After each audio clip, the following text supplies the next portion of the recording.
Encore une fois, bonjour, bonjour tout le monde. Je remercie les organisateurs de ce grand événement. Là, on va essayer de voir ensemble les mécanismes, on va dire les mécanismes chimiques, biochimiques et biologiques aussi, écotoxicologiques en lien avec la pollution des écosystèmes marins par les plastiques, les microplastiques et en particulier les polystyrènes expansés ou moussés. Je suis Johansson Lacour, j'ai un doctorat en chimie de l'environnement. J'ai eu à travailler sur ce sujet de polystyrène, de pollution liée au polystyrène expansé depuis 2012 avec le gouvernement haïtien en particulier.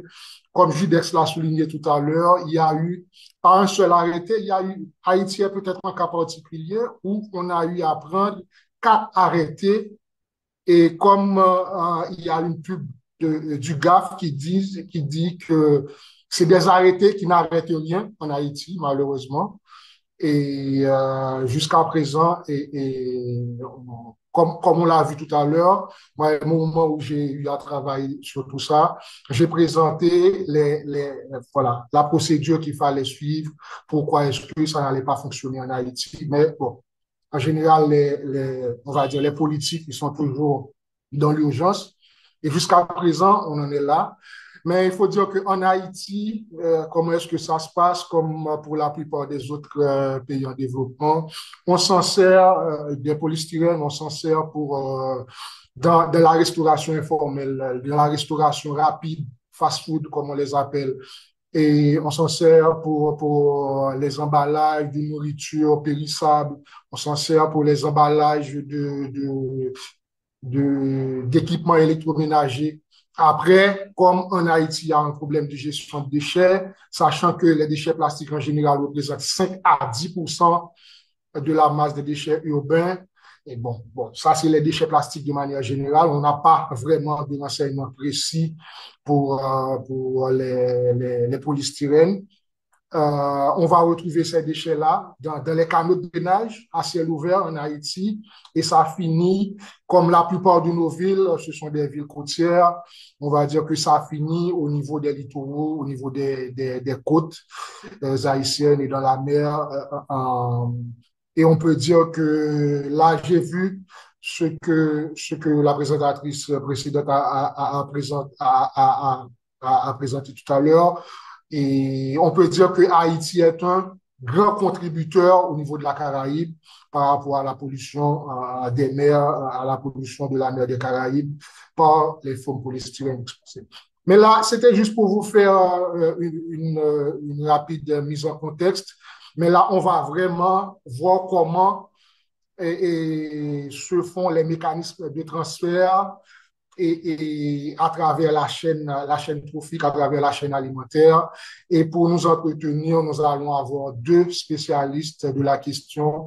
Nous avons la docteure Camille Lacour, chimiste environnementale, spécialiste en écotoxicologie environnementale, qui va nous entretenir dans un premier temps sur la pollution et la pollution par les polystyrènes expansés de manière générale. Et après, on va avoir une présentation plus spécifique sur les mécanismes de transfert des microplastiques, polystyrène, mais microplastiques aussi, à travers la chaîne trophique. Et avec docteur, maître de conférence, Michael Kediaski, qui va nous accompagner. On va commencer tout de suite pour ne pas perdre du temps avec la docteure Camille Lacour qui va nous faire sa présentation. Merci. Bonjour à tous, merci beaucoup. Je m'appelle Camille Lacroix. Je vous remercie de m'inviter à cet événement. Alors, je vais juste partager mon écran.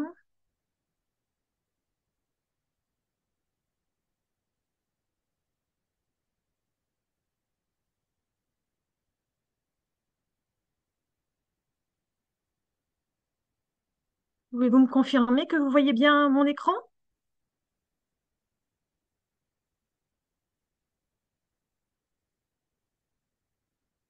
Oui, on voit bien votre écran.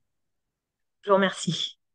Donc, je vous propose, pour initier cette table ronde, de vous présenter des résultats que nous avons acquis dans le cadre d'un projet européen qui s'intéressait spécifiquement à la pollution par les polystyrènes expansés et extrudés, aussi appelés styrofoam. Et donc, je vous propose de vous présenter quelques données sur la pollution du littoral par ces polystyrènes et également quelques données sur les impacts potentiels qui peuvent être observés dans l'environnement marin. Alors, hop. Alors tout d'abord, avant de commencer, quelques mots sur le CEDRE, l'organisme où je travaille. Donc aujourd'hui, on travaille, on a un de nos domaines d'activité au CEDRE qui est l'étude de la pollution des environnements aquatiques par les déchets, et donc notamment les plastiques, parce que ce sont les matériaux que l'on retrouve le plus dans les environnements aquatiques sous forme de déchets. Et notre département qui travaille sur cette pollution par les déchets a pour mission principale de soutenir les autorités françaises, notamment le ministère en charge de l'environnement, dans la mise en œuvre de politiques publiques de réduction. Et notamment, nous sommes chargés d'apporter des connaissances, des données scientifiques et techniques pour aider la prise de décision.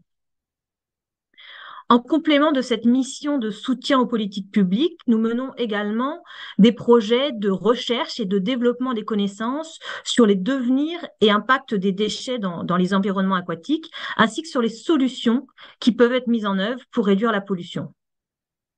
On participe également à des actions de communication, sensibilisation vers les différentes parties prenantes.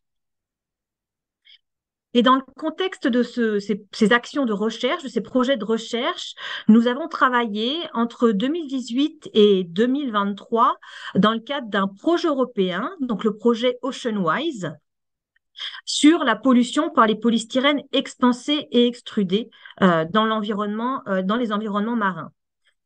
Et notamment, dans le cadre de ce projet, plusieurs tâches nous ont été confiées. La première était de faire une évaluation de la pollution sur le littoral de l'Atlantique Nord-Est. Alors malheureusement, je ne serai pas en mesure aujourd'hui de vous partager des résultats sur la mer des Caraïbes, puisque notre projet ciblait spécifiquement l'Atlantique Nord-Est. Mais vous pourrez quand même obtenir des informations sur la pollution qui peut être observée dans cette région du monde.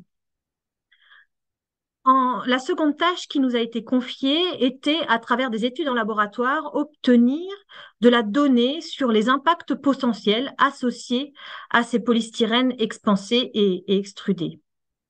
D'ailleurs, peut-être pour préciser, je mentionne beaucoup sur mes diapos EPS et XPS, c'est parce que les styrofoams peuvent être sous différentes formes, mais ça, Michael pourra vous en parler plus précisément, sous forme expansée, donc d'où le terme EPS, et ou extrudé, qui est l'acronyme XPS, que vous retrouverez sur les différentes diapos. Donc, je vous propose de vous partager quelques chiffres sur la pollution que nous avons pu observer sur le littoral de l'Atlantique Nord-Est et qui ont confirmé qu'aujourd'hui, les polystyrènes moussés étaient des déchets très fréquents et abondants parmi l'ensemble des déchets qui étaient retrouvés actuellement sur nos littoraux. Et ces chiffres ont pu être obtenus via des programmes de surveillance qui sont mis en œuvre depuis plusieurs années sur le littoral de l'Atlantique Nord-Est et qui montrent qu'on a une pollution qui est forte, avec plus de 13% des déchets qui sont collectés, qui sont aujourd'hui des polystyrènes moussés, et avec des niveaux de pollution qui peuvent être très importants. Alors, je n'ai pas forcément mis le chiffre sur la diapo, mais on peut parfois retrouver jusqu'à plus de 10 000 fragments de polystyrène sur certains sites lorsque l'on fait des prélèvements. On voit cependant qu'en fonction des sites étudiés, on a une distribution qui est assez hétérogène, avec même parfois certains sites où on ne trouve pas de polystyrène, même si sur la majorité des sites, et notamment sur le littoral atlantique, il est très, très régulier d'en observer. Alors, de quoi est composée cette pollution par les polystyrènes? Quand l'on va sur le terrain, qu'est-ce qu'on observe? Eh bien, la première information importante est que l'on observe une pollution qui est multitaille et notamment très fragmentée. Lorsque l'on fait des analyses des polystyrènes moussés qui sont retrouvés, on observe que 97% sont composés de fragments. Et ça, c'est lié au matériau en lui-même, qui est un matériau qui est très fragile et qui a une capacité à se fragmenter très importante. Et ce mécanisme de fragmentation, cette capacité à se fragmenter, est un vrai problème puisque cela génère une multitude de petits fragments qui, du fait de la légèreté et de la très grande flottabilité de ce matériau, entraîne une très grande capacité de dissémination et qui fait que cette pollution est particulièrement difficile à intercepter et à collecter. Vous avez ici quelques illustrations de polystyrène qui ont pu être observées sur des littoraux avec des pièces qui peuvent être très très larges et puis qui va jusqu'à des très très petites tailles de la taille de petites billes qui constituent ces matériaux en polystyrène expansé notamment.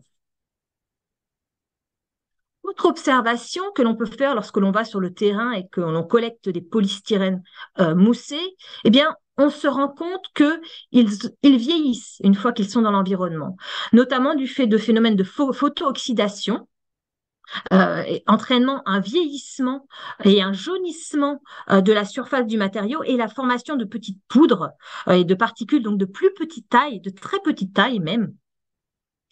Et également donc des phénomènes d'érosion, comme vous pouvez l'observer sur la photo de droite. Donc potentiellement aussi générant une pollution de très petite taille.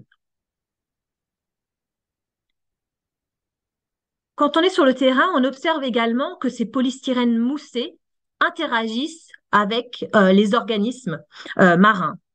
Notamment, on suspecte de l'ingestion par la faune, par exemple des oiseaux, puisque certains polystyrènes ont des marques, ont des traces de bec, de coups de bec à la surface, ce qui pourrait suggérer qu'il y a des confusions avec de la matière naturelle telle que des os de sèche. On peut également observer que ces polystyrènes sont susceptibles d'être colonisés par des espèces et donc contribuer au transport d'espèces non indigènes sur de longues distances. On observe également que ces polystyrènes peuvent former un habitat, certains organismes qui ont tendance à creuser des galeries.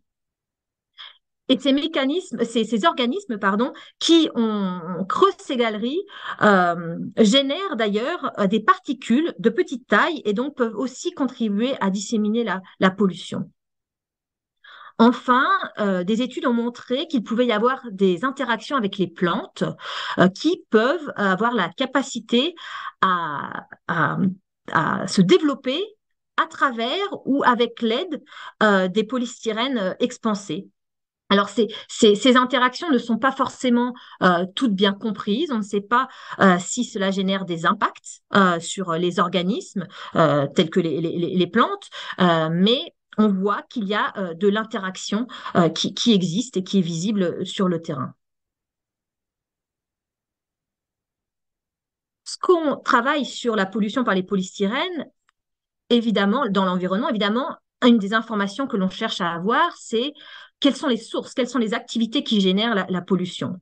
Et c'est un des aspects qu'on a aussi cherché à étudier dans le cadre du projet OceanWise. Malheureusement, les phénomènes de fragmentation qui sont observés dans l'environnement et qui se déroulent dans l'environnement rendent l'identification des sources très difficile. Même si certains objets peuvent directement être associés à certaines activités telles que la pêche, l'aquaculture, la construction, il est difficile aujourd'hui de quantifier la part de chacune de ces activités dans les rejets de polystyrène dans l'environnement marin. Donc, ce qui pose un problème pour la prise de décision et la mise en œuvre d'actions efficaces de réduction. Cependant, même si on connaît mal aujourd'hui la part des différentes activités générant des polystyrènes moussés, on sait qu'il y a certaines voies de transfert qui sont bien identifiées et qui contribuent au rejet de déchets vers l'environnement marin. En plus des rejets directs, on sait que des déchets en polystyrène peuvent transiter par les cours d'eau. Nous avons pu faire des observations en ce sens, notamment dans les cours d'eau français.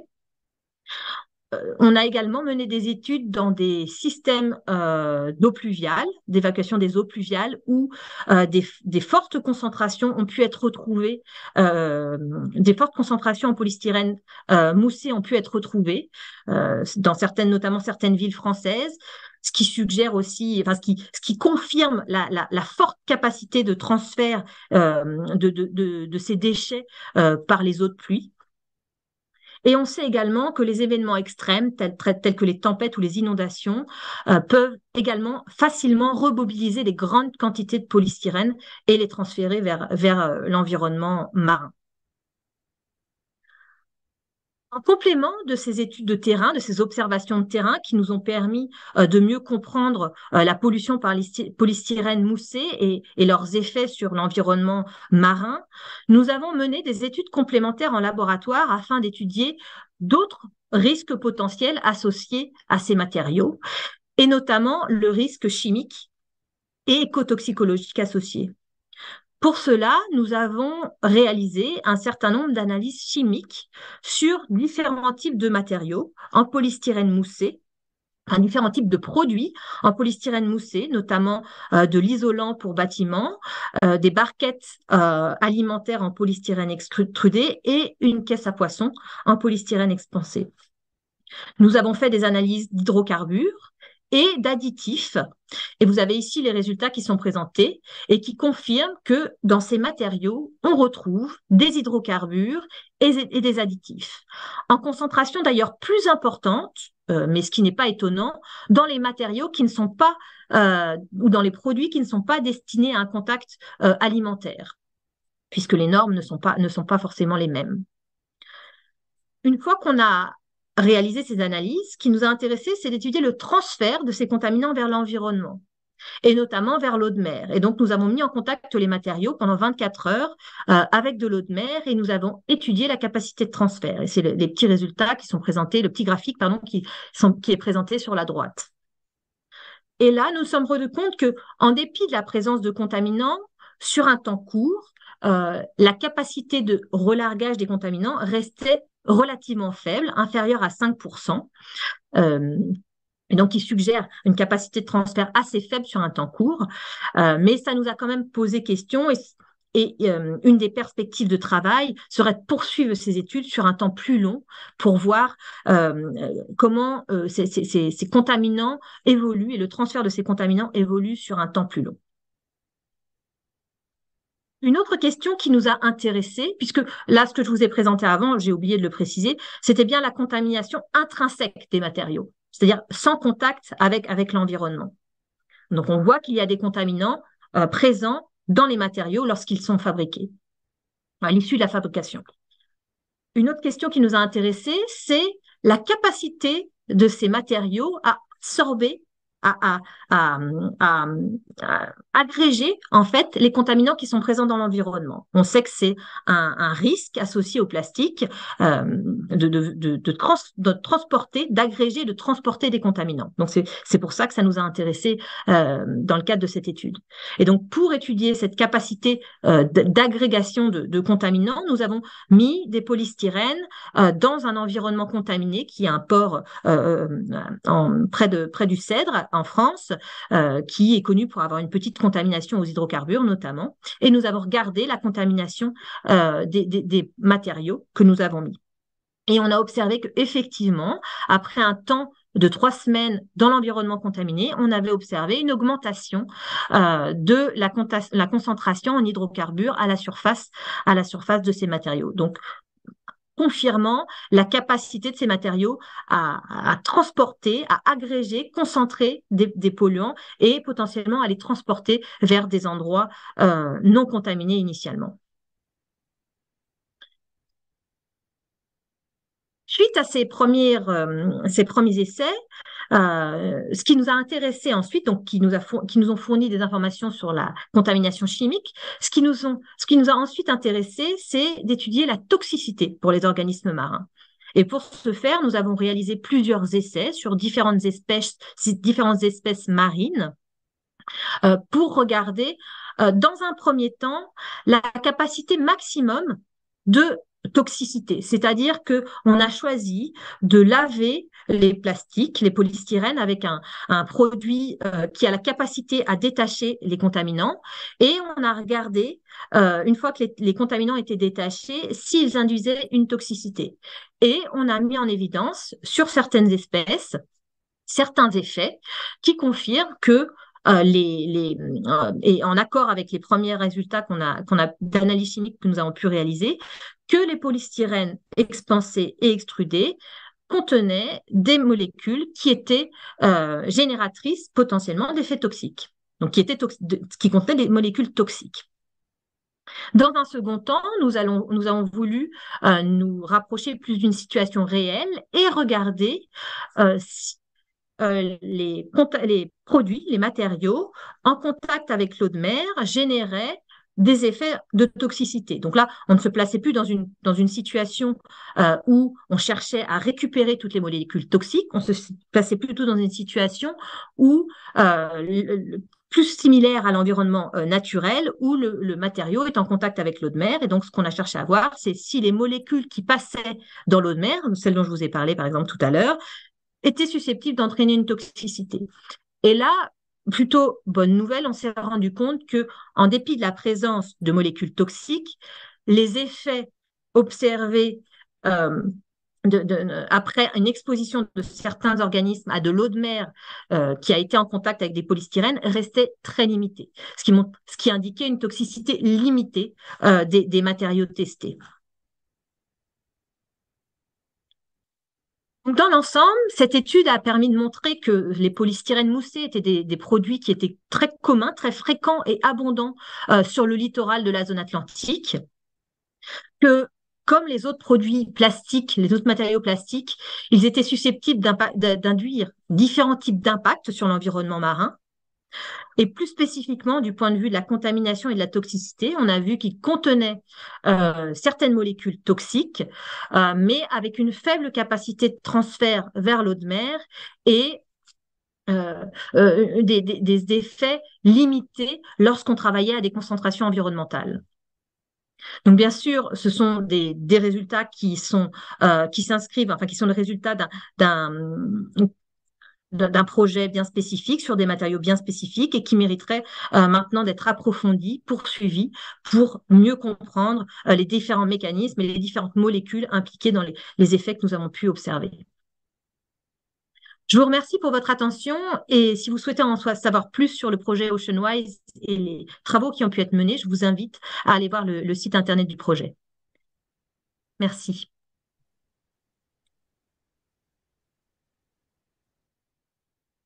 Et merci, docteur Lacroix. Et on va enchaîner tout de suite avec la présentation de Michael Kidiowski. Après, le public aura l'occasion de poser quelques questions. Et moi-même aussi, je suis resté très curieux par rapport à ça. J'espère aussi avoir le temps de pouvoir poser quelques questions en même temps que le public. Docteur Kidiowski. Merci. Je vais enchaîner sur la présentation de Camille. On a été collègues sur ce projet OceanWise, donc je vais en présenter très rapidement un autre aspect. Dans le cadre de cette présentation, et je voulais remercier donc les organisateurs pour cette très belle rencontre.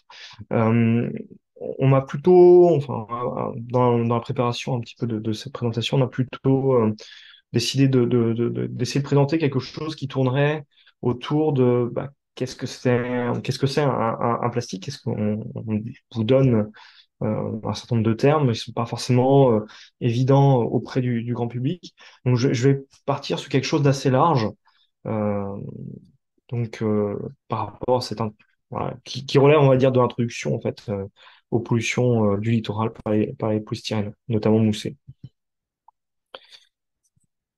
Alors, hop.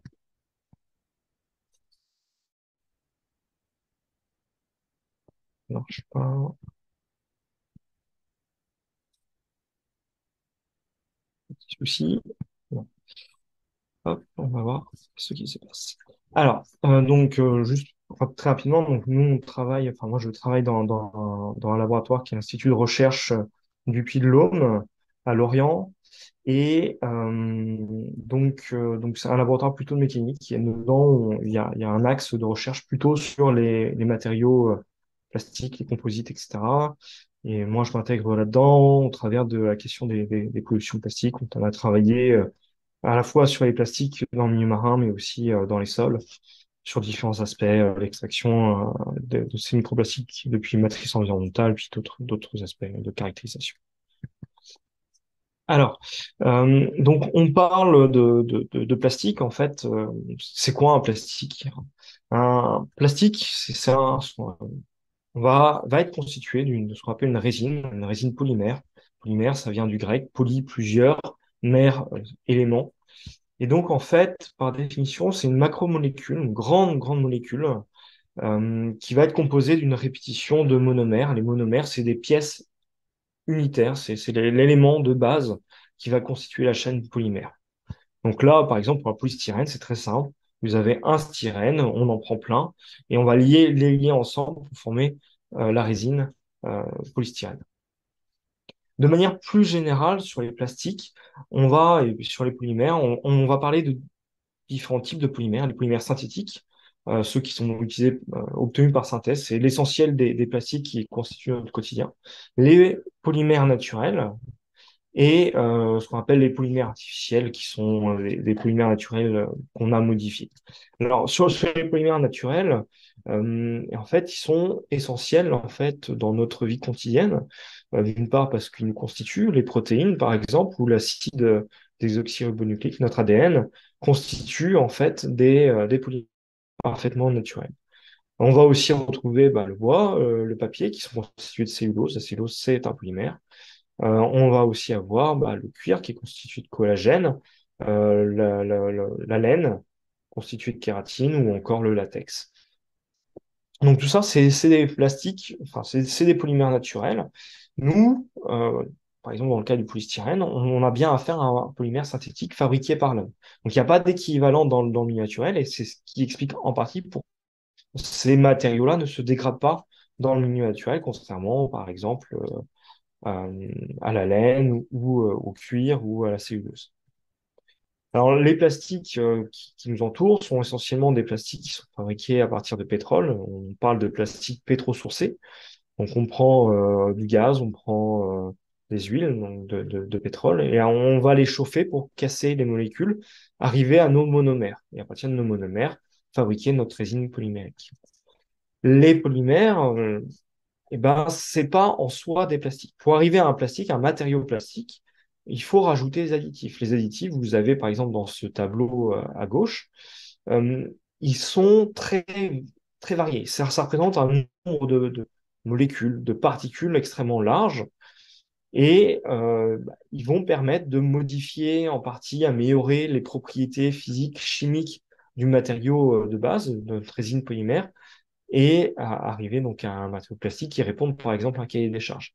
Ce matériau plastique, une fois formulé, en fait, il est souvent conditionné sous forme de granulés, ce qu'on appelle des pellets, et c'est ces particules-là qu'on va retrouver sur nos côtes, par exemple. En Europe, on estime qu'on en perd environ 160 000 tonnes par an environ. Alors là, c'est tout plastique confondu, hein, je ne parle pas que du polystyrène, mais le polystyrène fait partie de ces matériaux qu'on va retrouver assez couramment finalement dans le milieu naturel. Ces pellets, ils vont être mis en forme, il y a différentes méthodes de mise en forme, euh, et ce ne seront pas les mêmes modes de mise en forme pour arriver par exemple ici à un pot de yaourt en polystyrène qui va, là c'est la propriété, pourquoi est-ce que les pots de yaourt sont en polystyrène, eh bien c'est le côté cassant en fait qui intéresse les industriels, on puisse casser chaque pot et obtenir quelque chose d'unitaire. Euh, une autre forme très courante du polystyrène, c'est le polystyrène expansé. On va avoir, donc ça c'est l'image juste à côté de notre pot de yaourt, c'est donc des petites billes de polystyrène qui vont être agglomérées pour former un matériau de protection, par exemple, de l'électroménager ou un conditionnement qui va être isotherme. Il existe une troisième forme que j'ai pas illustrée, qui est les polystyrènes extrudés. Et là, ce sont vraiment des mou- il n'y a pas de petites billes, en fait, dans ce type de cas. Dans ces molécules qu'on va rajouter dans le plastique, il va se trouver un certain nombre de molécules dont on sait qu'elles sont dangereuses pour l'être humain. C'est le cas notamment d'un ensemble de molécules qu'on appelle les perturbateurs endocriniens, qui sont des molécules qui vont poser un certain nombre de difficultés du point de vue de notre système endocrinien, qui vont perturber notre système hormonal. Et un des exemples un peu types, ça va être le bisphénol A, mais on va aussi retrouver un certain nombre de molécules de la famille des phtalates, que nous a présenté par exemple Camille tout à l'heure. Donc c'est des molécules que par exemple qu'on utilisait par exemple dans les biberons. Or les enfants sont très sensibles à ce type de molécules, donc ça pose des problèmes. Alors les biberons, c'est pas je suis sorti un peu encore une fois des polystyrènes, hein. C'est pas des matériaux à base de polystyrène normalement. Autre problématique liée aux matériaux plastiques, une fois qu'ils se retrouvent dans le milieu naturel, c'est leur capacité en fait à absorber, donc à capter des micropolluants qui vont être présents par exemple dans le milieu aquatique. Encore une fois, c'est ce que nous a présenté Kimi juste précédemment. Là-dessus, bah, ça va être tout un tas de particules, de molécules, d'ions différents. Ça va être des métaux lourds, ça va être des pesticides, ça va être des polluants organiques persistants. Donc, c'est une famille de molécules, en fait, qui ont comme caractéristique commune d'être extrêmement persistantes dans le milieu naturel, donc de se dégrader extrêmement mal. Donc ces molécules, ces particules, on va les retrouver à la surface du plastique et de ce point de vue-là, les polystyrènes posent un certain nombre de problèmes parce que leur surface, en fait, la surface d'échange est extrêmement importante et ils ont une capacité à capter qui est de fait assez importante. Le dernier point que je voulais souligner, c'est la capacité des plastiques et entre autres du polystyrène à être ingérés. Le nombre de publications scientifiques sur l'ingestion des plastiques par les êtres vivants a très fortement augmenté, hein, c'est tout le polymère compris, dont le polystyrène. Et dans l'image que vous avez à droite, vous voyez en fait différents types de plastiques qui ont pu être collectés dans le système digestif d'oiseaux marins au Brésil. Donc ça, c'est des particules de plastique qu'on va retrouver dans les êtres vivants. Dans le cas du projet OceanWise, on avait mis à vieillir, par exemple, des échantillons de polystyrène moussé dans le milieu aquatique. Et en fait, moi, j'ai été repassé au bout de quelques mois après, et je voyais en fait il y avait des crabes qui mangeaient les échantillons de polystyrène. Donc c'est quelque chose qui est assez bien connu, qui est assez bien décrit dans les littératures, cette capacité qu'ont les plastiques à être derrière l'ingestion. Enfin voilà, il va y avoir un certain nombre de problématiques qui vont se poser, des éléments qu'on n'a pas forcément du point de vue scientifique encore bien compris, bien étayés par beaucoup de publications. C'est la capacité plastique à passer les barrières intestinales, par exemple, et à rentrer dans le corps. C'est les aspects de transfert de micropolluants notamment. On va ingérer des microplastiques contaminés. Et donc, ça pose un certain nombre de questions. Un autre point qui reste encore à mieux décrire, c'est tout ce qui va être autour des nanoplastiques, donc des plastiques qui sont dégradés à des tailles encore plus faibles que les microplastiques, par exemple. Alors, dans le projet OceanWise, je vais aller, euh, Camille en a déjà un peu parlé. Donc, c'est un projet européen qui a débuté en 2017, qui s'est terminé en 2022 et qui faisait le focus sur les polystyrènes avec, c'est un travail qui a été réalisé par 13 partenaires à l'échelle de la façade de l'Europe et de la façade atlantique. Et donc, il y avait différents aspects, dont travailler un peu sur les options, les alternatives au polystyrène. Donc, moi, j'avais travaillé un peu là-dessus. Et on avait fait aussi une petite étude dans ce cadre-là qui portait en fait sur des observations qu'on avait fait de particules qui ressemblaient à du plastique à la surface de viande euh, mis en emballage polystyrène notamment. Donc voici un peu à quoi ressemblaient ces emballages, hein, ces emballages qui contenaient des viandes, notamment des viandes blanches euh, de différentes natures. Et en fait, on observe à la surface, entre les viandes, par exemple, et les films, des petites particules dont on a cherché, par exemple, à caractériser la nature chimique pour vérifier si c'était les mêmes natures chimiques que le reste de l'emballage qui était à base de polystyrène expansé. Et donc, les analyses ont montré qu'effectivement, c'était bien du polystyrène. On a fait d'autres analyses qui montraient que ça en avait aussi les propriétés. Et donc, on a, à partir de là, essayé de calculer les quantités maximum de polystyrène qu'on ingère via la contamination de nos viandes, via ces barquettes. Et donc, on a mis en évidence qu'on pouvait au maximum se situer entre 19 et, disons, entre 20 et 500 mg par an et par habitant. Donc, c'est des quantités qui sont assez faibles, mais qui sont quand même, voilà, pas négligeables. Alors, si je reviens plus globalement sur les problématiques des plastiques, on estime que entre 1950 et 2015, on a produit 8,3 milliards de tonnes de plastique. Sur ces 8,3 milliards de tonnes de plastique, il y en a 2,5 milliards qui sont en cours d'utilisation et un peu plus de 5 milliards qui ont été jetés. Sur ces 5 milliards jetés, il y en a environ 4,6 qui ont été soit mis en décharge, soit abandonnés dans l'environnement. Et c'est cette fraction-là, notamment la fraction polystyrène, qui pose problème. Donc ça, c'est une étude américaine de 2017 qui est très intéressante et qui sert un peu de référence dans notre domaine. Ils ont aussi, et ça va sans doute vous intéresser, estimé à l'horizon 2050 quelles sont les quantités de déchets d'une part générées et quels sont les modes de gestion associés. Donc c'est de la prospective. Ils ont estimé qu'en gros, on serait aux alentours de 25 milliards de tonnes de déchets plastiques générés. Et sur ces 25 milliards de tonnes, il y en a environ la moitié qui seront mal gérés, soit enfouis dans les sols, soit abandonnés dans le milieu naturel, et l'autre moitié incinérée. Donc même si la proportion de plastique incinéré tend à augmenter, disons que c'est un mode de valorisation qui est un peu meilleur, mais qui est loin d'être parfait, eh bien, disons la moitié environ des déchets continueront d'être mal gérés au travers de modes de gestion type enfouissement ou abandon dans le milieu naturel. Je vous remercie pour votre attention et si vous avez la moindre question, n'hésitez pas.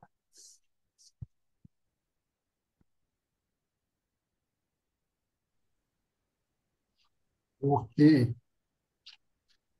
merci Michael, merci Dr. Kieferski, merci à Dr. Lacroix aussi pour vos présentations très instructives avec beaucoup de résultats scientifiques sur ce qui est fait, les recherches qui sont effectuées en lien avec la pollution des environnements marins. Et je vais voir déjà dans l'assistance, est-ce qu'il y a des réactions, commentaires, questions pour nos deux présentateurs, ou bien est-ce que moi-même, je me dois de me lancer avec la première question? S'il n'y en a pas, je vais déjà me lancer. Et, attendez quand même que je regarde. Ouais, il y a des mains levées, non? Je vais démarrer avec une question, mais quand même, il y a quelque chose de la fin. Pas vraiment. Non. Je, Vous pouvez allô? commencer avec vos questions. OK, OK. Bon, je vais partir, merci. Je vais partir de la bonne nouvelle que le docteur Lacroix nous a donnée lors de sa présentation.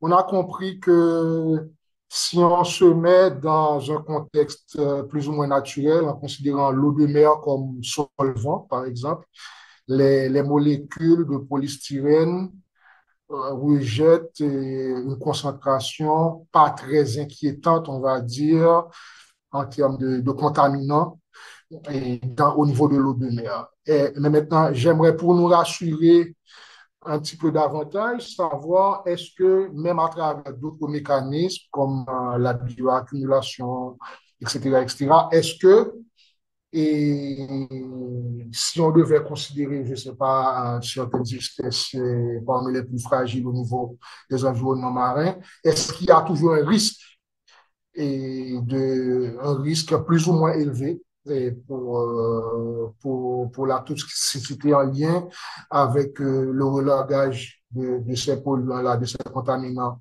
dans l'eau de mer et en ce qui nous concerne plus spécifiquement, pour la bioaccumulation à travers la chaîne alimentaire jusqu'à l'homme.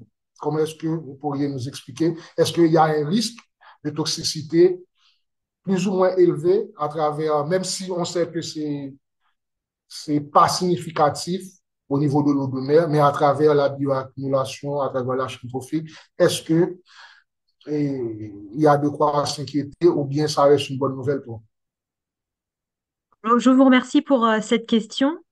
En tant que scientifique, j'aurais tendance à être prudente, même si effectivement nos résultats dans le cadre de l'étude menée pour le projet OceanWise montrent une capacité de transfert et une toxicité limitée. On a pu mettre en évidence qu'il y avait des molécules toxiques dans les polystyrènes. Donc le risque du fait de la présence de ces molécules existe. Et il faut aussi tenir compte du fait que dans le cadre de ce projet, on a travaillé sur 3 produits en polystyrène. Donc, on n'a pas étudié une très grande diversité de matériaux et notamment, on a principalement étudié des matériaux qui étaient faits pour le contact alimentaire. Et on sait que ces matériaux sont soumis, notamment en Europe, à des standards assez stricts en termes de contaminants et de transfert vers les aliments. Donc, ayant ceci en tête, je n'exclurais pas aujourd'hui la présence d'un risque chimique associé au polystyrène, même s'il peut s'avérer dans certains cas, comme on a pu le montrer, limité. Et notamment du fait qu'il y a un certain nombre de produits aujourd'hui qui ne sont pas à contact alimentaire, de produits en polystyrène qui ne sont pas à contact alimentaire, et on sait qu'un certain nombre de ces produits sont susceptibles de comporter des molécules qui présentent une toxicité. Il y a déjà des études qui ont montré notamment que dans les isolants, il y avait des retardateurs de flamme. Certaines familles sont interdites, mais pas dans tous les pays. Je vous avoue que je ne sais pas quelle est la situation à Haïti pour ce type de molécules, mais il faut rester prudent et il serait intéressant de mener des études complémentaires pour confirmer les résultats qu'on a pu avoir dans le cadre du projet OceanWise. Ça, c'est pour le premier aspect, la contamination chimique. En termes de bioaccumulation, aujourd'hui, à ma connaissance, on a encore peu de preuves que les plastiques se bioaccumulent dans les organismes. C'est-à-dire que on a une concentration qui augmente lorsque l'on monte dans la chaîne alimentaire. Mais peut-être Michael pourra confirmer cette donnée. Par contre, en termes de contaminants chimiques, certaines molécules qui sont présentes ou qui ont été détectées dans les polystyrènes sont, pour certaines, bioaccumulables et donc sont susceptibles de contribuer à la contamination de la chaîne trophique et, et malheureusement indirectement à l'homme, peut remonter jusqu'à l'homme.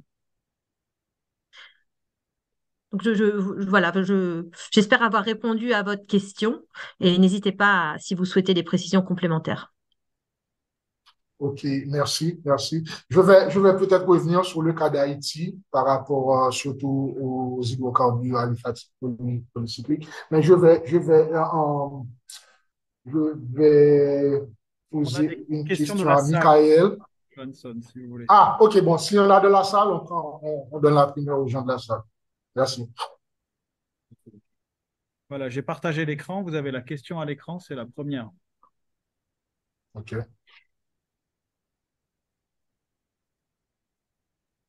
Mhm. La question, Johnson? Oui, la concentration des hydrocarbures peut-elle influencer les différentes espèces marines? D'accord. Sur la chaîne alimentaire. Docteur Lacroix, est-ce que la concentration des polluants aggrave la transmission, a un impact sur la chaîne alimentaire? C'est à peu près la même question. Voilà. Comme je vous le disais, donc il y a effectivement pour certaines molécules un risque de bioconcentration. Cependant, je ne pourrais pas vous fournir de données détaillées puisque ce n'est pas un aspect qu'on a étudié dans le cadre du projet Oceanwise. On ne s'est pas intéressé à la bioconcentration des contaminants associés au polystyrène au moussé au niveau des différentes étapes, des différents étages, pardon, de la chaîne alimentaire. Donc malheureusement, je ne pourrais pas vous fournir de précisions là-dessus. OK, c'est pas de souci. Et concernant Oui, les concentrations d'hydrocarbures sur les espèces que l'on a étudiées en laboratoire, avec des expositions sur des temps courts, on n'a pas vu d'effet marqué. OK, très bien. Très bien. Est-ce qu'il y en a d'autres, des questions de la salle ou je Non, peux enchaîner? non, j'en ai pas d'autres. Vous Non, pouvez non. poursuivre. OK, très bien. Oui, bon, Michael, docteur Kediorski, j'aimerais quand même que vous puissiez confirmer pour nous les impacts liés au bisphénol A en particulier. Ça nous intéresse comme contaminant, comme perturbateur endocrinien. Si vous pouvez décrire un petit peu pour nous tout ça. Et puis bon, j'ai super aimé la représentation de l'effet cheval de Troie. Et j'aimerais quand même si vous avez dit que on n'a pas encore bien compris, bien maîtrisé le mécanisme de transfert à travers la barrière intestinale, mais j'aimerais quand même que vous nous expliquiez un peu, est-ce que c'est à travers un mécanisme d'absorption, comme vous avez dit, les microplastiques ont cette capacité de capter beaucoup de micropolluants, de polluants au niveau de leur surface externe. J'aimerais quand même que vous nous décriviez un petit peu plus davantage ce mécanisme-là. Merci, c'est une très, très intéressante question. Alors, je vais repartir. Il y a différents aspects à mon sens. Tout d'abord, sur les interactions entre plastique et micropolluants. C'est quelque chose d'extrêmement complexe parce que on va avoir plein de types différents de plastiques qui vont pas tous réagir de la même façon, qui vont se retrouver dans plein de types d'environnements, milieu aquatique, au niveau des pôles, à l'équateur, etc. Eau douce, eau salée, dans les sols, etc. Donc c'est des fonctionnements d'un point de vue chimique qui sont complètement différents et c'est difficile de comprendre toujours ce qui va se passer. Il y a des grandes tendances qui semblent émerger de la littérature scientifique euh, et qui sont, on va dire, un petit peu embêtants parce que, disons que le côté, on aimerait bien avoir une vision simple de ces pollutions par les microplastiques, de leurs impacts, etc. Et en fait, on se rend compte que c'est quelque chose de fondamentalement compliqué, avec, en termes d'impact, des choses qui sont aussi pas simples à comprendre, pas toujours simples à comprendre. Je vais juste donner un exemple. On prend, par exemple, on peut prendre un polystyrène. Un polystyrène dans le milieu naturel, il va interagir par exemple avec des micropolluants. On va prendre un exemple, des métaux lourds, et il va capter ces métaux lourds. Si on mettait des poissons dans un aquarium, on met ces mêmes métaux lourds dans l'aquarium, on verrait un impact des métaux lourds sur les poissons. Si on met maintenant des plastiques dans cet aquarium, on va se rendre compte que les plastiques vont capter les micropolluants et donc la quantité de micropolluants présents dans l'aquarium va être suffisamment faible, va être abaissée par les plastiques et donc les poissons vont ne plus être impactés par les métaux lourds. Donc il y a des choses comme ça qui relèvent un petit peu, enfin, voilà, qui sont complexes, qui viennent complexifier le problème, qui complexifient le paysage de ces pollutions par les plastiques, qui interagissent encore une fois avec plein d'autres pollutions et pas toujours dans un mode un microplastique plus un micropolluant, ça donne une situation plus grave que les microplastiques tout seuls ou les micropolluants de l'autre. C'est pas si simple que ça. De l'autre côté, il y a la question de l'être humain.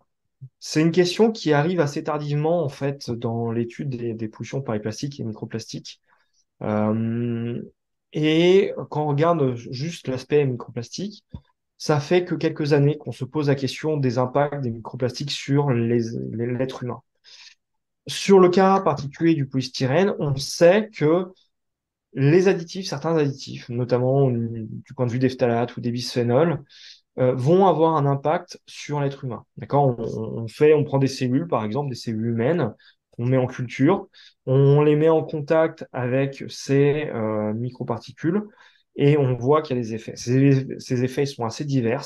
Ça peut être des modifications des formes des cellules, ce qui n'est pas forcément le cas le plus grave, mais on sait aussi qu'il y a d'autres aspects avec potentiellement des impacts sur les systèmes immunitaires chez l'être humain ou du point de vue des perturbateurs endocriniens, une perturbation potentielle du système endocrinien humain. Donc, le fonctionnement, les impacts des microplastiques, c'est quelque chose qui est complexe, qui est fondamentalement complexe.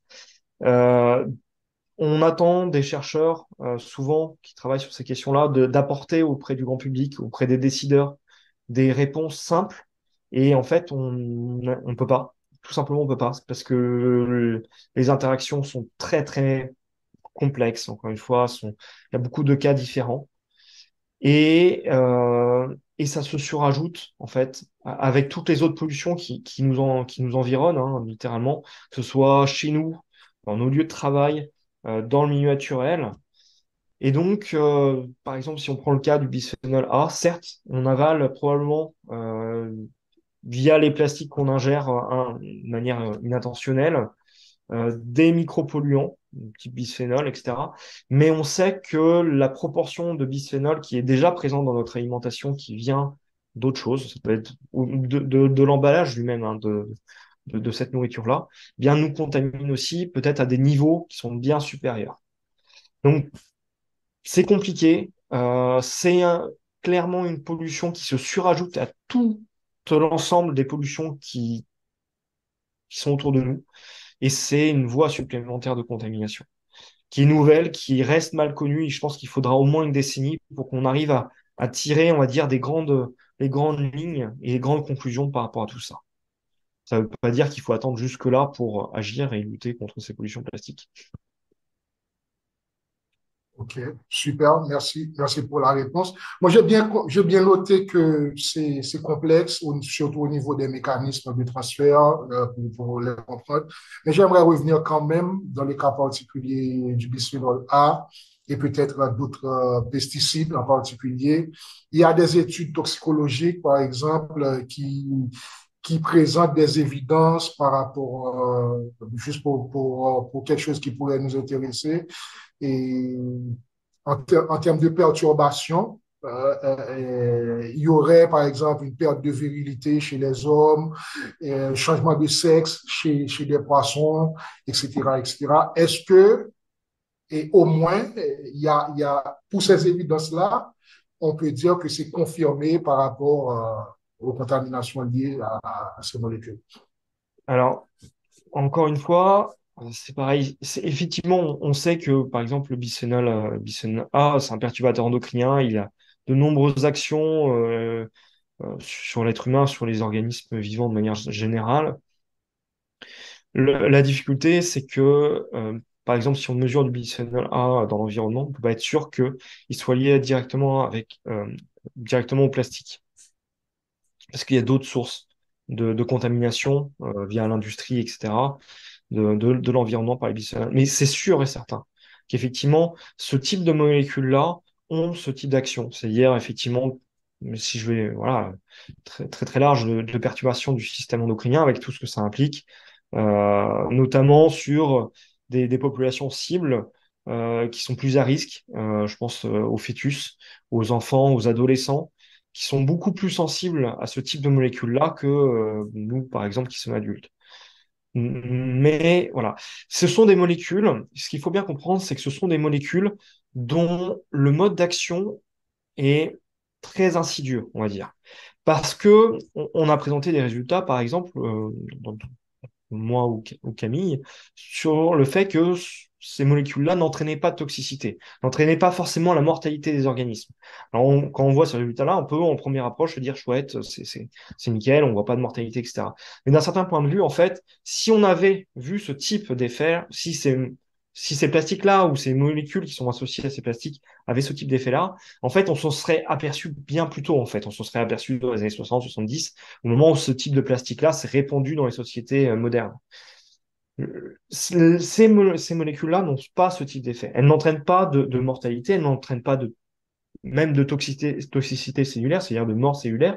Les effets sont beaucoup plus complexes, en tout cas plus insidieux, dans le sens où il faut parfois des années, voire des décennies pour voir l'effet de ce type de molécules sur un individu ou un écosystème. Sur un individu, ça va être, par exemple, l'apparition de cancer. Et voilà, ça va être des décennies après l'exposition potentiellement. Des fois, sur certains types de molécules, par exemple, je pense à un type de phtalate qui est le DEHP, je suis désolé, c'est le nom un peu barbare, le nom scientifique, on sait que ces effets non seulement apparaissent, sont visibles au bout de quelques années au sein d'une génération qui va être exposée, mais aussi vont être présents sur les générations postérieures, donc la génération des enfants, des petits-enfants parfois, euh, alors que ces générations-là n'ont pas forcément été exposées à ce type de molécules. Parce que ces molécules-là peuvent, dans certains cas, modifier, activer ou désactiver certains gènes de cellules reproductrices et donc vont avoir des effets sur les générations suivantes. Voilà, c'est vraiment des molécules dont les effets sont sont pas aussi évidentes en fait que par exemple des métaux lourds qui vont entraîner une toxicité qui vont être faciles, dont les effets vont être faciles à mettre en évidence. Là, c'est beaucoup plus insidieux en fait. OK. OK, merci. Il nous reste 30 secondes. Je vais me lancer avec une dernière question pour Camille. Camille, on va peut-être laisser rapidement le cadre marin. Et on sait que Haïti est grand contributeur pour la pollution marine.